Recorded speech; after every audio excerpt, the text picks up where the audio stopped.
Hi friends, and welcome back to my channel. Today I'm going to show you how I troubleshooted a Galaxy S6 battery by removing an old battery and placing a new one. Without wasting any more time, let's jump into it. I started by first opening the back cover of the phone. I used a piece of metal for this task.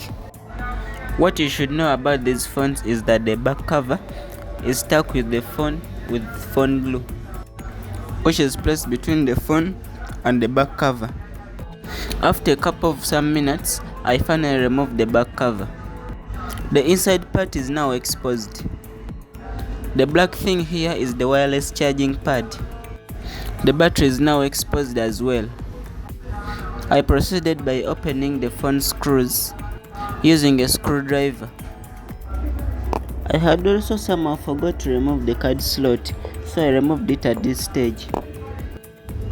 I then disconnected the protection board of the battery from the PCB. I then connected the new battery immediately and connected its protection board to the PCB as well. After everything is done, I then added the chassis containing the wireless charging pad. Then tied all the screws back into their positions using a screwdriver.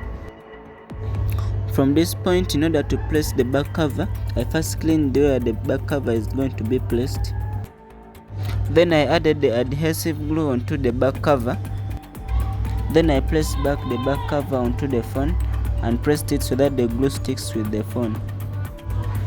I then wrapped around the rubber bands onto the phone so that the glue sticks the back cover with the phone.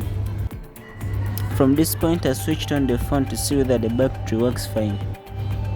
Finally, I inserted back the SIM card tray. After around 5 minutes, I removed the rubber bands. Because this time is relatively enough for the glue to stick the back cover with the phone. And now the phone is fixed and ready to be used. If you like this video, don't forget to leave a like and subscribe. Thank you.